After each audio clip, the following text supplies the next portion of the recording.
Officially starting recording and welcoming everyone to Happy Garbage Day. It's Tuesday. Woohoo, the last Tuesday before spring break. So we get a little bit of relief. Time to get caught up or caught ahead, as it were. That's a phrase that I like to use. Like the future me will appreciate the efforts to not put things off in the meantime. Let's see here. I put up a couple things for you to work on. Let me remind myself what they are, because I get my classes confused every now and again. I know for sure one of them is your next formative assessments, which I opened this morning. Here we go, get the calendar here. So formative assessment number 3 is available to you, and you should be able to answer all of those questions by the end of this week. And I don't care if you finish it this week or next week, or you put it off until the Monday before break, but I figured that'd be a nice way to kind of review and get us back into the swing of things. No office hours or class during spring break. I will be out of town with my family, but checking email sporadically if you are working on things and want some feedback. I also processed homework 2 this morning, so your grades are now available and you should be able to see your feedback. And not everyone has finished it, which means that I can't answer questions in class to everyone because I don't want to ruin the surprise, for the ones who haven't finished it. That would be mean of me, and I just, I don't want to deny them that pleasure of seeing things turn green. But if you're looking at your answers and going, why did I miss this? Or there was something that you couldn't figure out, I'm happy to help you work backwards and figure out what it should have been as well. So I did that. Oh, now here comes some more doorbells. Get them, everybody? There we go. And the other thing that you can be working on is homework 3, which is due the following week. So homework 3 is putting together, basically on your own data, what you did for homework 2. Some classical test theory descriptions of your data, as well as fitting CFA models. And the instructions and points to consider are all in this Word. Actually, this is a PDF document right here. So I was asked yesterday whether or not we were going to have any more CFA examples, and the answer is no. Because what I'm looking for is creativity from y'all to figure out what your factor structure should be. Like, that ahead of time based on what you think you're measuring. But then I'm looking for you to be able to use the information provided to revise your factor structure as needed, but do so in a way that makes sense, right? Like, what I don't want to see is 87 error covariances to make it fit. Like, that doesn't work. You're not required to make your model fit, but you are required to consider the evidence why it doesn't fit and articulate your decision making. I decided to add this second factor because these items have this extra thing in common, or I decided to add this error covariance because these 2 items refer to this specific content. You could also say things like, the modification indices indicated that I should add these 2 error covariances, but I could not come up with a theoretical motivation for that, so I'm not going to. Like that, those are the types of things that I'm looking for. And if you get stuck and you're not sure what to do, or you get error messages instead of output, let us help you. The TAs and myself are available for consultation for individual data analysis projects. After that, we'll have another formative assessment, and then homework 4 and 5 are going to be the same. So homework 4 is IRT on canned data, and then homework 5 is doing IRT on your data. Preferably the same data that you're using for homework 3. That way you can see how things turn out differently when you fit different models. If you have the type of response data that does not lend itself to IRT, please check with me about what we can do to try and make that work for you. You might need to do a different type of model or potentially categorize your data in the worst case scenario. And then, homework 6 is the last one. That'll be a canned data on invariance, and that's the end of the semester. So, ding! Hooray. I have mentioned before, but it goes, I'll mention it again. I should say it doesn't go without saying. I'm going to say it again. On the written homeworks like 3 and 5, you only need to have 3/4 of it complete to count it as a draft. So if it's not perfect and if it's not all the way done, that's okay. You can take my feedback, revise it, and then submit it by, there's deadlines for revisions on here as part of the syllabus. So 3 revision is due mid-April, and then revision to 5 is due at the end of finals week. So it doesn't have to be perfect, but it just has to be enough so that I can give you some feedback. Okay? Fair? Not perfection? That's not our goal? All right. Any questions on upcoming stuff, logistics, timelines, any of that stuff? Zoomers, I'm watching the chat for you. We're all good? All right. Bye-bye then. So tell me about this slide. This is my way of reviewing. And don't name any of the Pokemon. What is this slide trying to illustrate? This is slide 24 in slide deck lecture 5A. Item difficulty. So tell me about that. For the same question, how could someone's ability allow them to complete the task? How someone's ability allows them to complete the task? Is that what you said? Yes. Yeah. Would you mind shutting the door out there? The people in the hallway are louder than me, as usual. I need to learn how to project, but I'm also lazy and I want to sit down, so it's one or the other. My shins get tired after standing and teaching for 3 hours because I'm, a wuss, apparently. So yes, item difficulty. So the bottom example here, Grandma has a trait level that would allow her to have a 0.5 probability of successfully identifying Pikachu. There, I broke my own rule. And this person, Milkery or Milcery, depends on who you ask. Apparently there's a controversy about it. Hugh denoted himself as expert level trait because he knows who this is, and he did not think that most of you would. He was incorrect on that score, but 8-year-olds are very, very confident in their abilities. So if I know that Hugh has a trait level up here, then he is capable of answering an item of comparable difficulty correctly. And then what does that imply about all of these other pokey people? Would he know who they are or not? Yes. Yeah, odds are good, right? Probabilistically, yes. Whereas if we go with Daddy here, Mr. E.F. Lindquist Chair Daddy, if he knows who that is, and I've already forgotten, Bidoof, I think. Yeah, he has the stuffed animal. I should know this because we have to answer the question, where'd Bidoof go? Would Daddy know who this is? Yes. Probably. Would Daddy know who this is? Less likely. Less likely, yeah. It's all on a sliding scale of probability. And in this example, we don't need any numbers to talk about this. It's all relative ordering that we're focused on. So we can set the numeric value of these traits to have, say, a mean of 0 and a standard deviation of 1, and then all of these items would be on a z-score type metric. We could put it on a different scale, like a GRE scale of a mean of 150 and a standard deviation of 10, and then everything would rearrange itself in terms of the values as well. So this is the idea of conjoint scaling, that persons and items are on the same latent metric and they have direct meaning relative to each other. So if I told you that, my trait is 2, then that would imply that, yeah, I'm 2 standard deviations above the mean, but that's also directly informative as to which pokey people I would be likely to get correct when asked. So difficulty is one parameter that we're concerned with. What's another one? Discrimination. What's that mean? The amount of information an item gives you about a person's ability at a given. It lends itself to information, but I'm not going to say those are synonyms because information is coming later. Okay, so keep talking because you're on the right train. How well an item. It's. Okay, I don't know what to say. You want to phone a friend? About information, sure. Okay.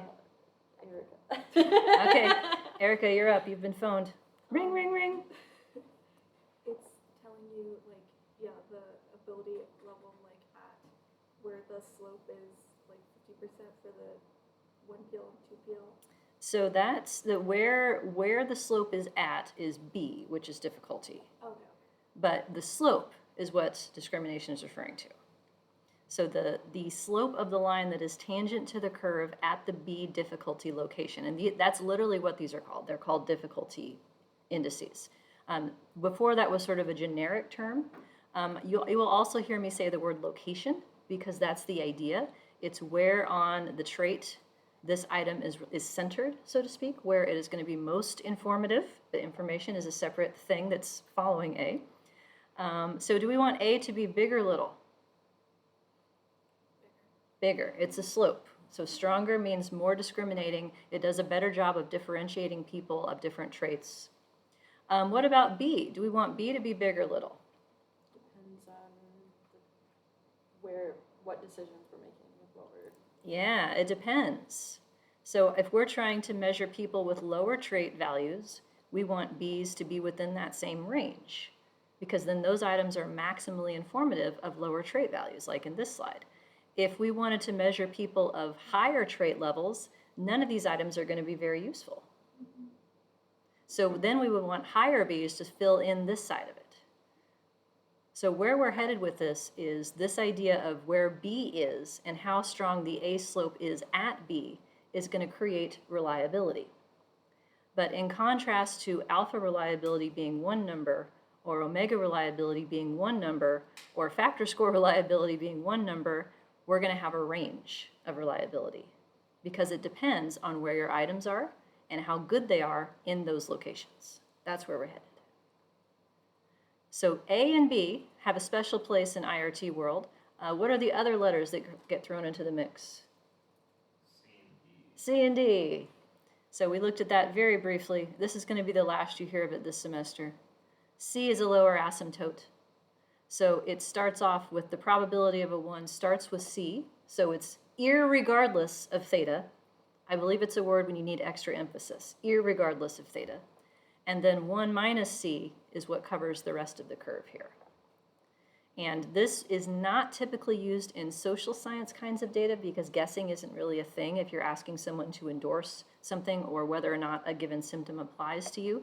But it is a thing if you're evaluating accuracy as your outcome. So that's much more common in like the educational testing literature.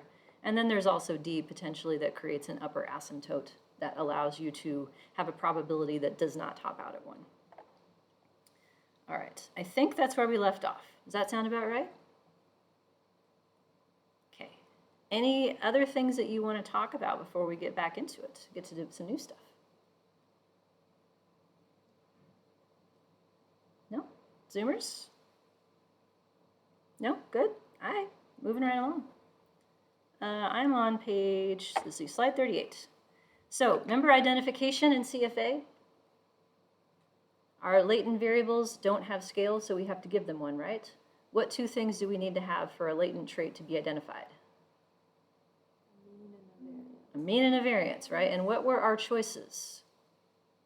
How can we give our trait a variance? 2 options. Remember what they are? Yeah?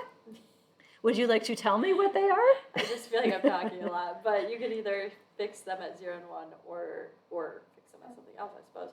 Or you can fix an item that's an anchor item and estimate.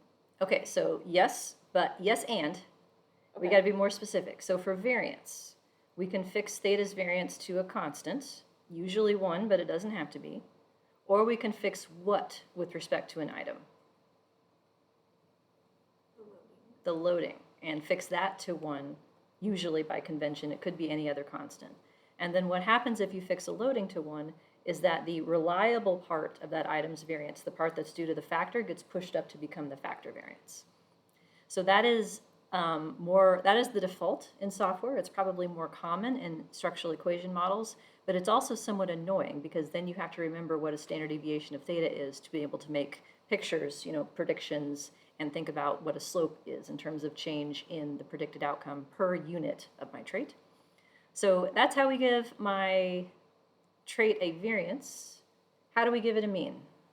That's the other thing we need. What are the 2 choices?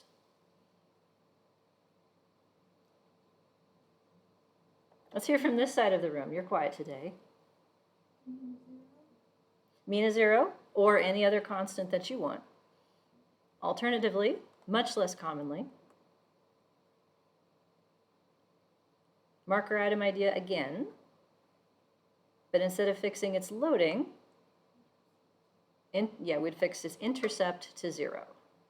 And the only context in which I've seen that is growth models. When you're trying to push the information about how an item changes over time. So like if you have an item at time 1, 2, 3, 4, then you might fix the intercepts to 0 so that you push all of the mean information up to the factor level. But otherwise, I don't typically see that. Do we need to do anything about factor covariance? Do we need to scale that, or can we just let that be if there's more than one factor?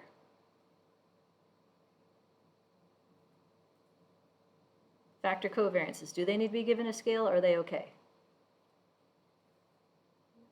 No, they don't. You just put an arrow between them. Or in M+, it's a with statement. Or in Levon, I believe it's squiggle, squiggle. Yeah. So we don't have to worry about any factor covariances. So the reason I'm reviewing this right now is that what I just said, we're going to call it anchoring instead of identification, but it's the same damn thing. There are a few additional choices of how you might anchor with respect to using marker items. So for instance, you could fix the mean of item difficulty to 0 instead of any one item's difficulty parameter or intercept or threshold to 0.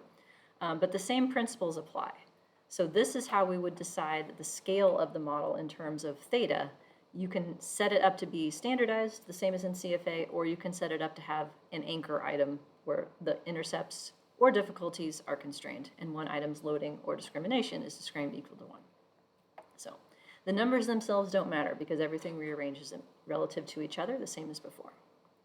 Okay, new vocabulary word, information. In these models, information has a very specific numeric meaning. Colloquially, though, it still works as a word. So how much information about a person's trait is a set of items capable of giving you? That's what we want to know. So it's the way that we talk about and think about reliability or measurement precision within these models.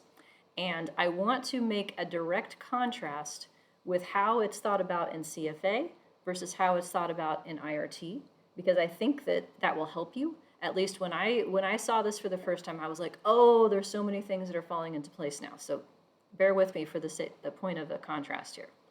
So to answer the question, basically, how good is my item? How much information is in it? I'm asking how much of the variability in that item is attributable to the factor, the latent trait, or what's it called now?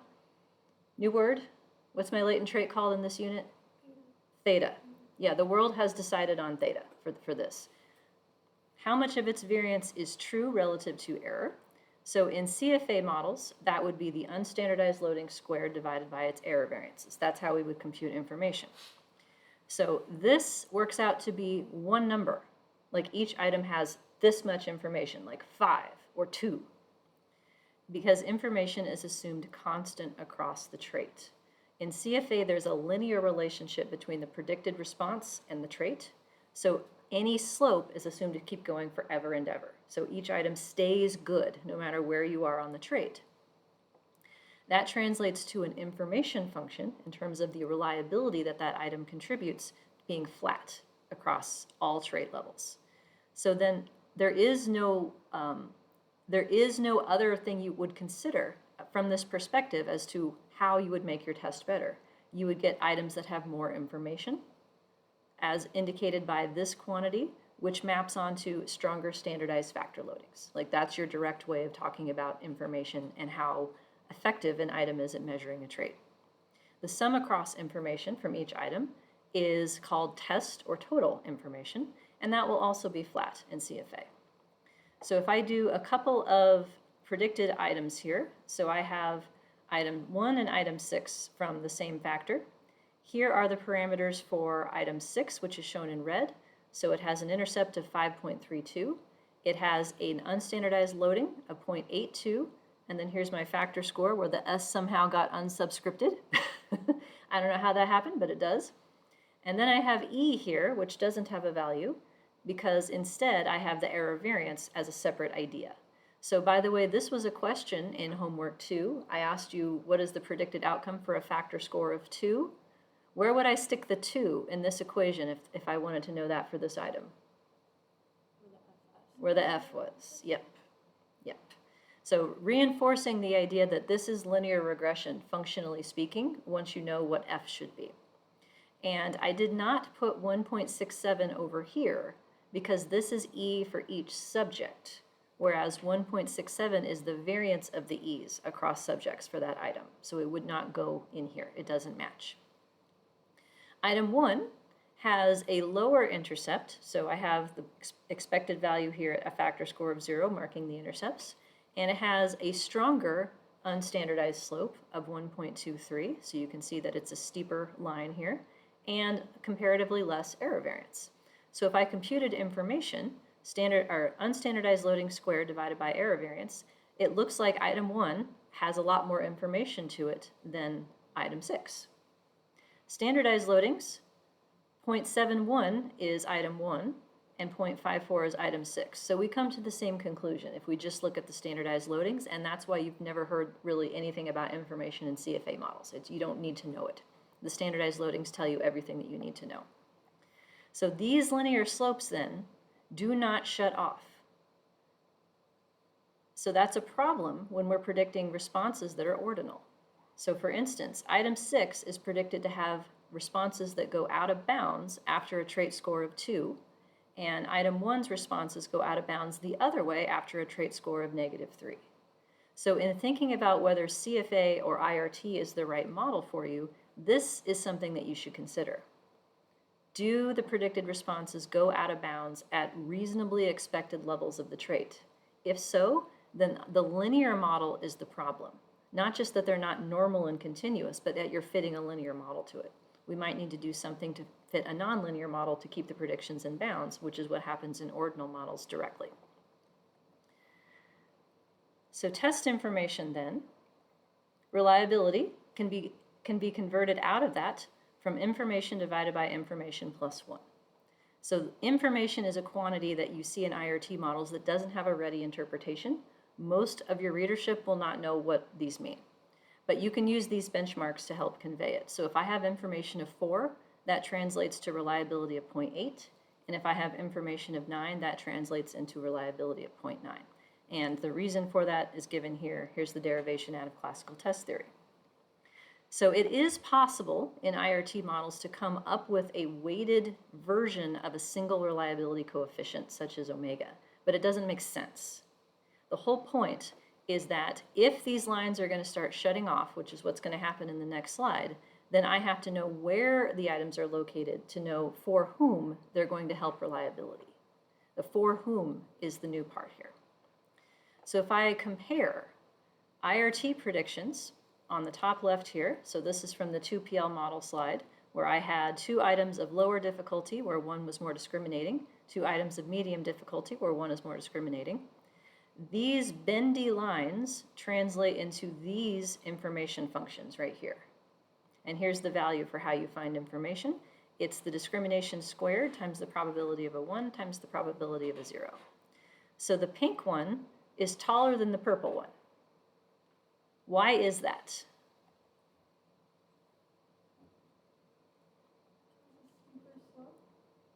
It has the steeper slope. It has the stronger discrimination. Now, both of these things are relatively tallest, though, at a theta value of 0, because that's where their difficulty is. So all things being equal, if you were to make a short form, which of these would you want? Pink or purple? Pink, the taller one. Taller wins. Now, I say all things being equal because you should always consider item content to make sure that your construct is being covered as well as possible in all of its necessary facets, but from the math perspective, pink wins. So this item is really useful to a point. It's useful for mid-range theta people. It has very little information as you get out to the tails here. Now, if we contrast that with the predicted item responses from a CFA linear model, these straight lines that are not bendy translate into these straight lines for information. So blue has the steeper slope. It has more information than red, but it's flat. The expectation is that blue is a good item for everybody, and red is a less good item, but still equally less good for everybody. So the bendy lines translate into reliability that shuts off the further away you move from your item difficulty location. Okay. With me so far? So here's some more examples. So here are 8 different predicted curves from items that vary in discrimination and difficulty. So we have this pair right here differ only in discrimination or difficulty. These two right here. Yeah, they differ in their A slope because where they hit 50-50, a probability of 0.5, is at the same spot. That's their B location. Same with these two, same with these two, same with these two. So if I want to measure really high trait people, which items are going to be my best bet? You can just tell me the color or the number, your choice. Yeah, these two. And if I want to measure mid-range people, which ones are going to be my best bet? Teal and yellow, but who wins if I can only have one? Teal, or cyan, as Nikki would say if she were here. She's very insistent that this is cyan. Her mother was a graphic artist, apparently, and knows the difference. So, cyan. Okay, cyan for the win. So this is the idea. It's like you have to think about who your items are designed for, and then you can figure out if you need more items, where you need them, so that you can try to keep information constant across the trait. So the corresponding information functions would look like this, where the ones that were more discriminating, pink, cyan, I'm going to go brown and maybe royal blue, those ones are the tallest. But where they are the tallest is at their difficulty location. So test information is useful from a descriptive point of view to talk about how reliable your test is at various points, but it also translates directly into standard errors of measurement. So there's a direct relationship where the standard error that you get for your theta estimate, what Steve called theta hat in our ProSim last week, is 1 over the square root of test information. So that's why people use it in practice, is to talk about how the standard error changes across the trait as a function of where your items are. So you can either show the red curve or the blue curve because there's a 1-to-1 correspondence between the two. When I write articles, measurement type articles talking about reliability for scales, I would say something like the scale had adequate reliability between a trait estimate of this and this, something like that. I would describe the range over which reliability is greater than maybe 0.8 or 0.9 or whatever I'm doing. But practically speaking, if I want to know how useful a test is, I need to know the red one. I need to know, like, if I'm going to make a decision about somebody, what the standard error is. Wonderful example of this, by the way, in my parent-teacher conference that I attended yesterday morning for my 8-year-old. He led the parent-teacher conference, and one of the things he had to talk about was the benchmarks that he's supposed to do. So on his math test in the fall, he was supposed to get a 207, and by winter it was supposed to be 209, and his score was 208. And the teacher was all prepared to talk to us about why he's not really behind because he had a 208 instead of a 209. And I'm like, standard error of measurement for 1,000, Alex. I bet it's at least 50 on this thing. Like the numbers are very wiggly. And they do not provide that information with the tests. That's what's frustrating as a parent because I'd like to know, is the standard error really that small that you can see a 2-point difference reliably across the year? Because that seems really, really like asking a lot of the data. Highly unlikely. Yeah, and she's used to parents. Oh, he's worse than he used to be. It's like no. It's just noise. It's okay. And he actually did go down like a point or something since the last time he did the test. So, anywho, standard error is important when you're looking at scores to decide if somebody qualifies for something. Like if he has a 208, that means best case scenario, his true theta is 50% of it lies above 208 and 50% lies below 208. So we have to think about the range that is implied if you take 2 standard errors around your point estimate for your theta. Like that's where your theta is. Is it really that narrow of a range or is it much wider than one would think? So test information though, the shape that you want depends on your point, your purpose of measurement. And it wouldn't be a class if my computer didn't try to restart itself in the middle of it. So why not? Making sure I'm still recording. Okay, so here's a couple examples. So here is an example from my dissertation.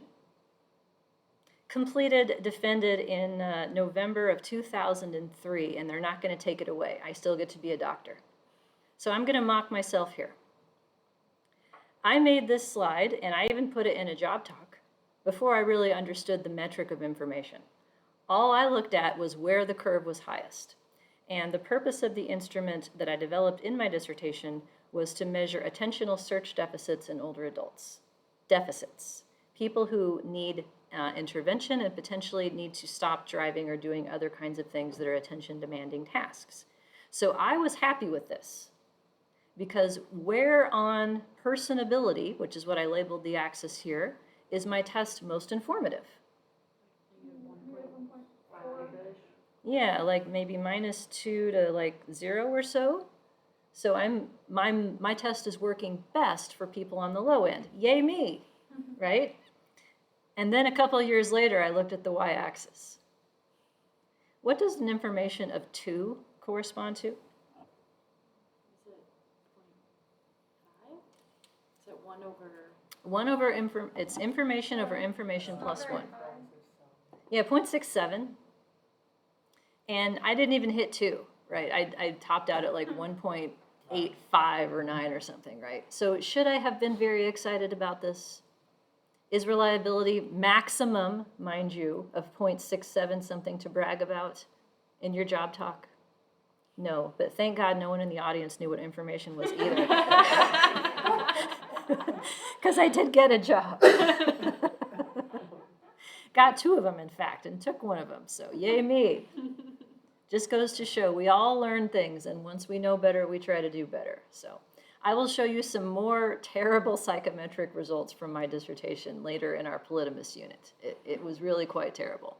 But I knew very little of what I was doing at this point, to be quite honest. So, yeah. I mean, I knew I didn't know, but I was just going to wave my hands and graduate, right? That was my plan. Here's another example shape of test information. So if you are trying to make a decision such as whether your child qualifies for the gifted program at school, right? You want the smartest kids. You want to make sure they're challenged with their coursework. Great. So then if that's your point and you're trying to figure out like where the top of the distribution is, this is your information function. This is what you want. If someone is not going to qualify for the gifted program, you don't need to know how low they are precisely. And if somebody is definitely in the program, they're getting 100 on everything always, you don't need to worry about whether they should be in the program. You need to worry about the people on the edge. However, if this is your goal, you're in the wrong class. If this is your goal, you might consider a different family of latent trait models that are known as diagnostic classification models or cognitive diagnosis models, in which theta is a categorical latent variable.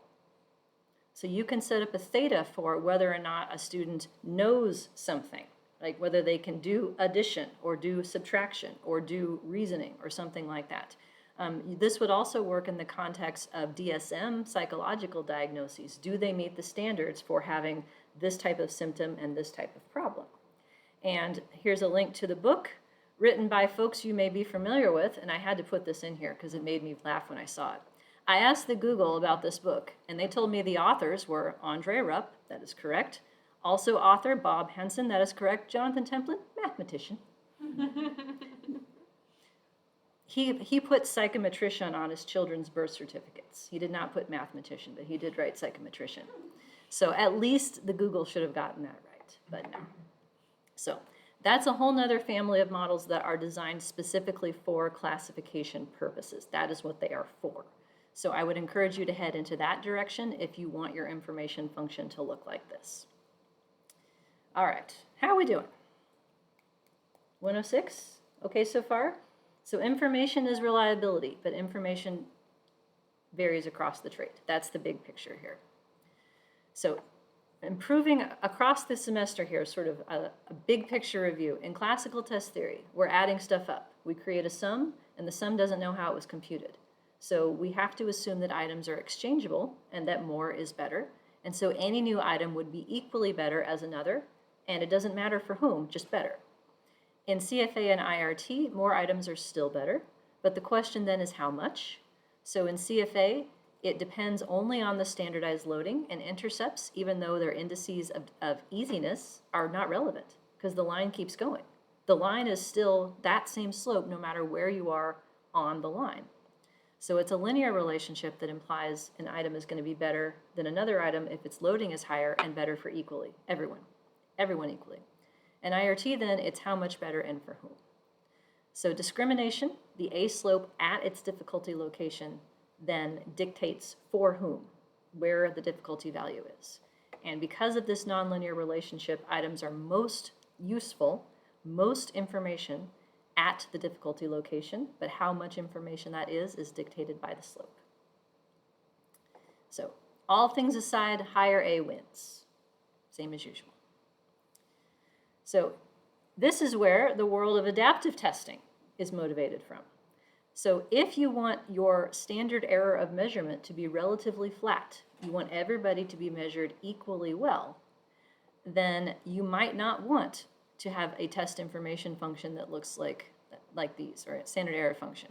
So this is a slide out of Susan Embretson's book. I have chapters of it on your reading list where she's contrasting fixed tests of 20 versus 30 items, and here's a typo that I need to be fixed, versus these two, and then adaptive. So if you are able to only give items to people that are useful, only give items within their difficulty level, then you can get away with fewer items and still have a decent standard error. So this logic, by the way, only applies to IRT. Would it make sense to have an adaptive algorithm for CFA models?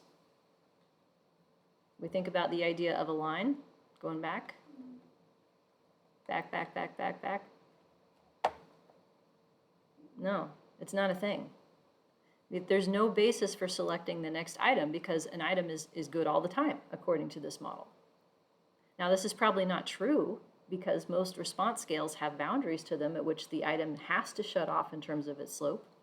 But the idea of adaptive testing is predicated on this type of information curve, that an item is most useful at certain points, and so you can pick items that are differentially useful based on where someone is in their likely trait estimate. There we go. Another thing that we can do is to change item sets to improve reliability and keep it constant over time. So this type of a design is useful in longitudinal studies in particular. This can also help you solve problems of accidental alternative forms.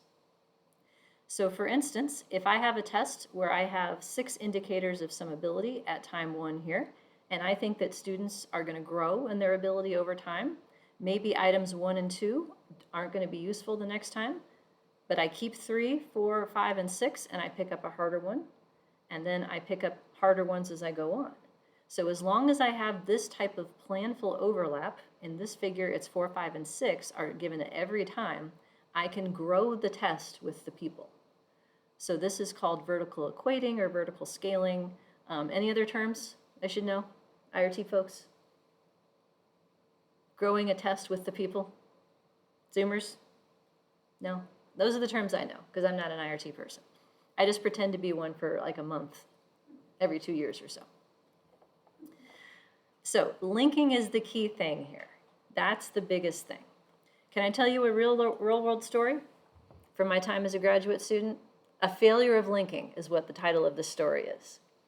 So I once worked with somebody who was very concerned about giving measures that were maximally useful for particular age ranges. Great, I'm on board with that. That seems reasonable.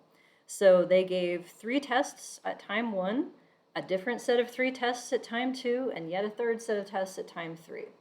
And they wanted us to see how much kids had grown. And we're like, no, we can't. He's like, well, can't you just z-score them? Put them all on the same scale, and then you can see how the kids have grown.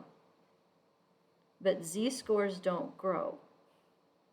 They're going to have a mean of 0 here, and a mean of 0 here, and a mean of 0 here. So there was nothing to be done with respect to answering the research questions. I cannot tell you how people grow if you use different indices of the trait at every different occasion. Game over. No, not going to work.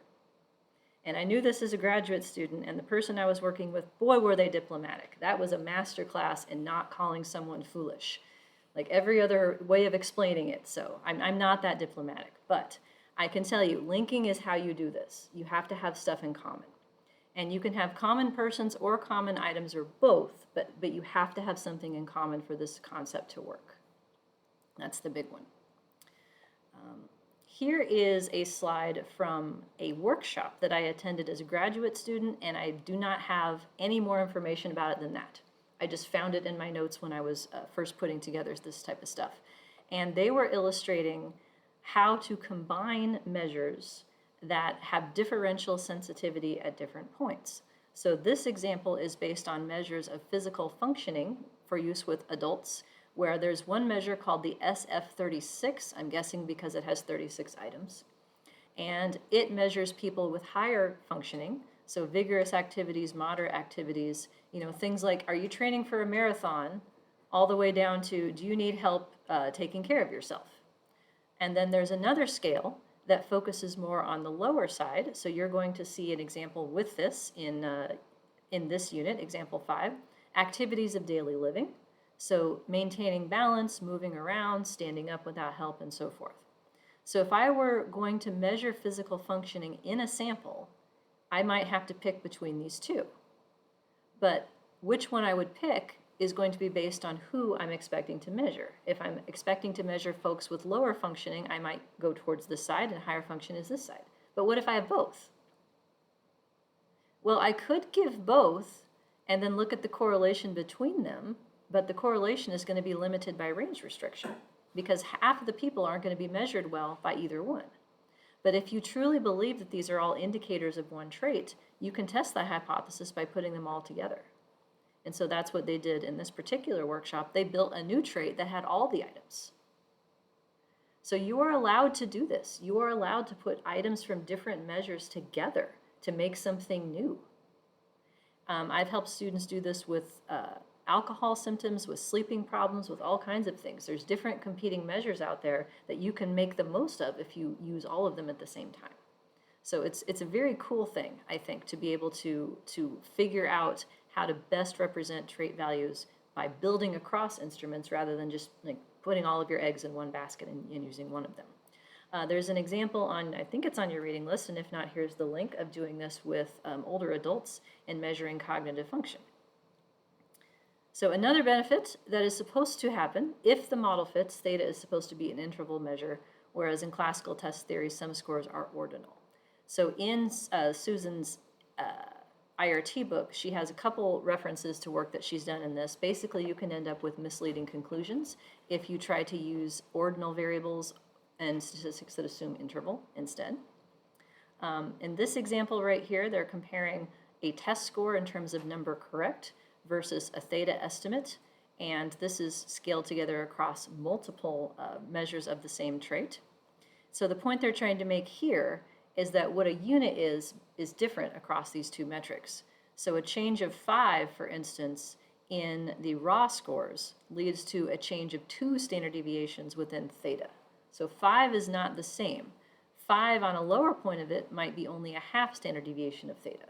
So if you're looking at change scores, you're going to come up with a different answer if you look at the total score than if you look at the theta score. And theta ideally would be better, assuming the model fits.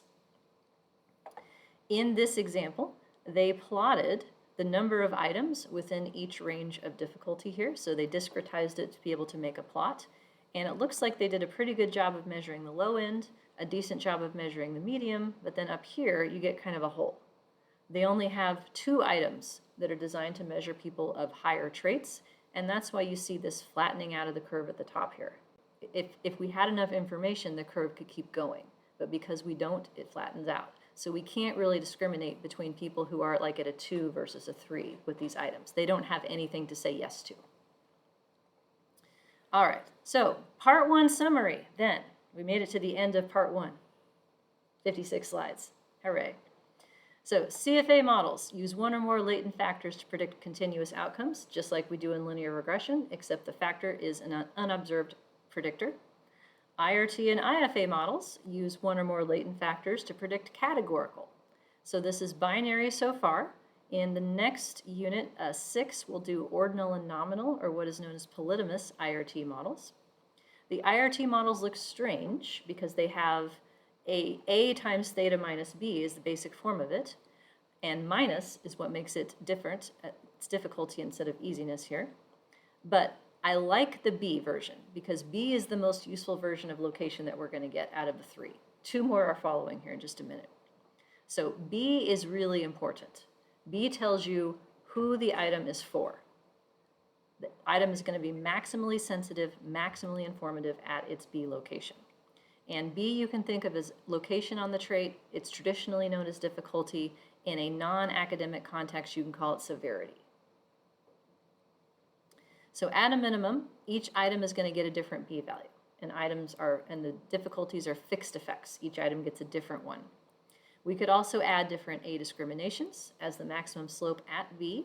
That changes it from one parameter to a 2-parameter model. And we can add C's and D's. And these L's stand for what? Do you remember that? Logits or logistic. So if I were to replace L with another letter for a different link function, what other letter could I put here? Probits, or one more letter, synonym in IRT land. Think integrals. Ogive, yes. So in the next slide deck, I took off the L to try and make that point, because these could be in probits or logits. And they could also be in other link functions as well, but these are by far the most common. So items are most useful at B, and reliability varies over the trait. That's the end of that story. Okay. With me so far? Now, do you want to head back to factor analysis? No? Do you want to estimate this in M+, adding one line of code?